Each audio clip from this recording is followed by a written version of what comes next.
So, hi, everybody. I'm Hindy Stegman, and I'm your host for We Win Within.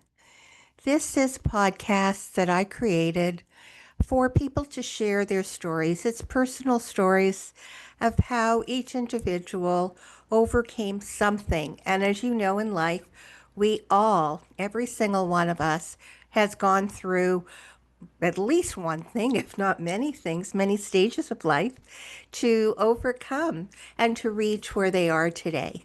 So, on a regular basis, I'm going to be interviewing different people, and you're going to get to hear some amazing stories.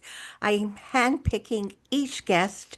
Most of them I know, but over time, I guess I won't know them as intimately because I think each one has such value to add to the world.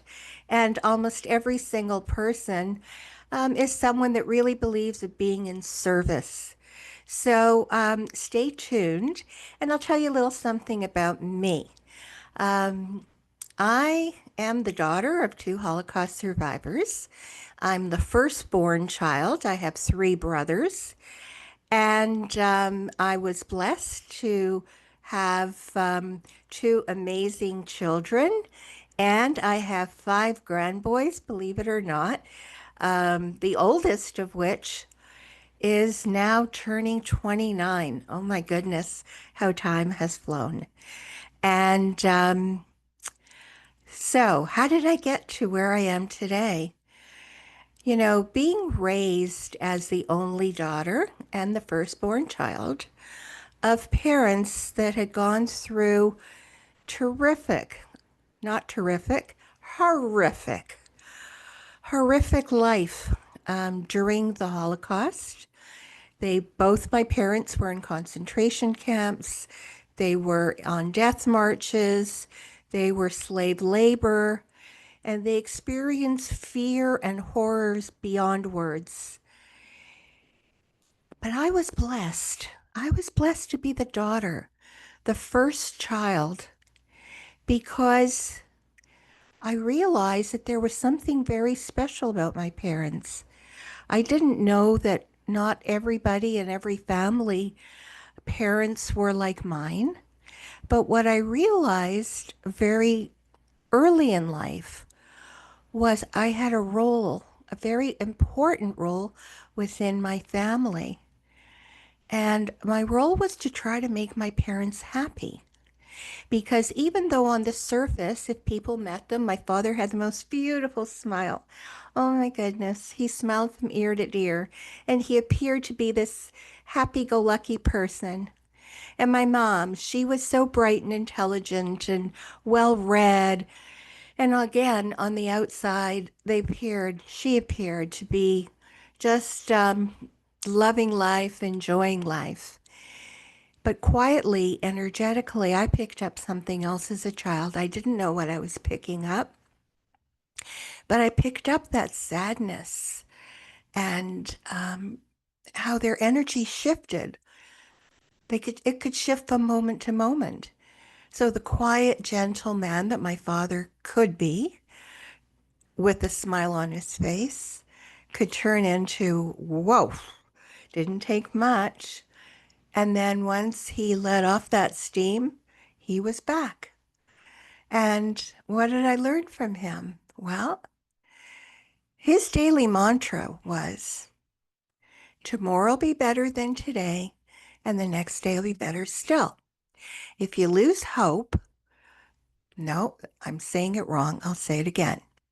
Tomorrow will be better than today, and the next day will be better still.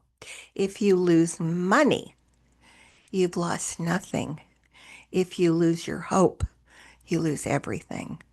And I heard that almost every day of my life. And for the longest time, I thought, oh, Dad, do we have to hear this again? But that has been such an internal message that I carry in my system that no matter what happens in my life, I hear those words.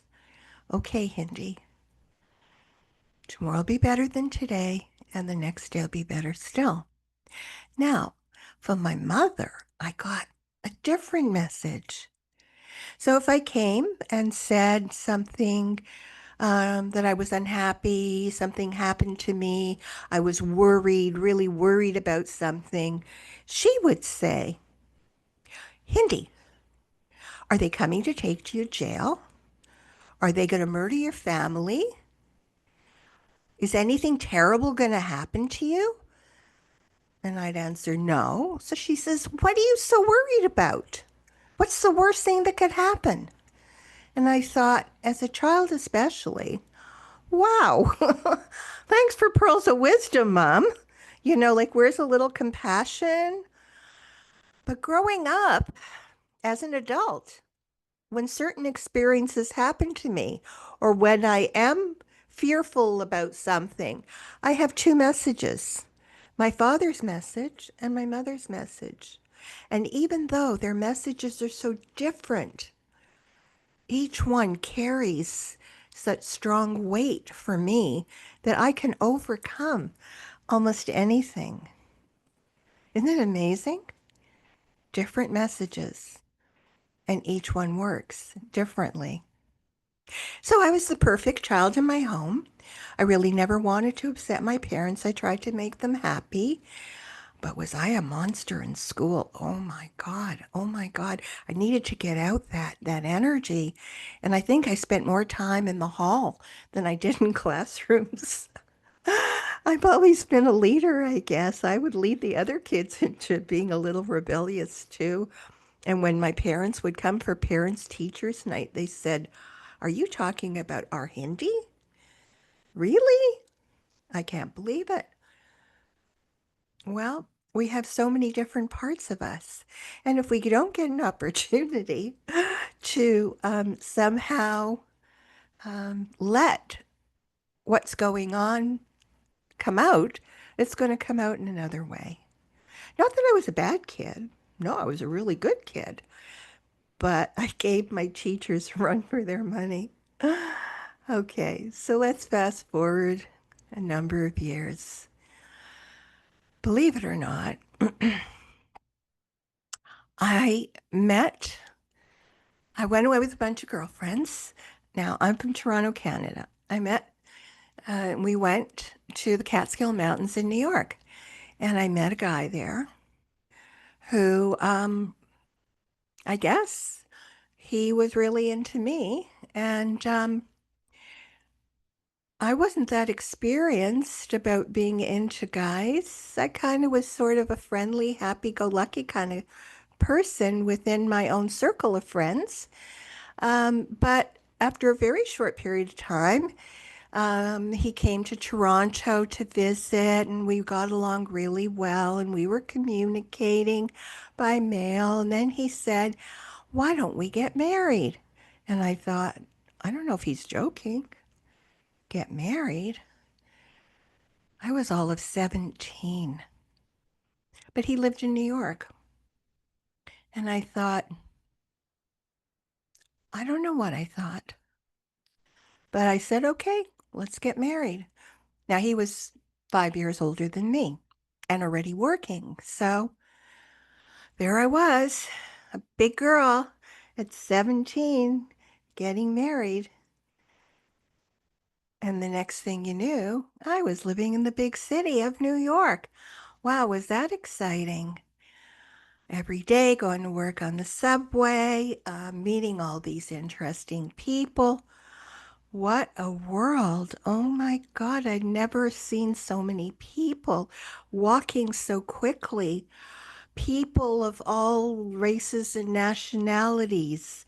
It was a real eye opener for me because back then, Toronto was, even though it's a big city, I lived in the suburbs and pretty insulated, I guess, right? And fast forward a couple of years, and I gave birth to my first child at 20. What did I know about being a mother? Um, but I guess you kind of do it instinctively, right? And a couple of years later, I gave birth to my daughter. So now I had two beautiful children. And I don't really know that I had the tools in my toolbox, but I did the best that I could. And that's the beginning of my journey of trying to figure out who I was as a wife, as a mother, as a woman who wanted to make a difference in this world. Um, and I've been on that path ever since. So I think for today, that'll be the end, and we'll continue the story another day. Take care and blessings to everybody.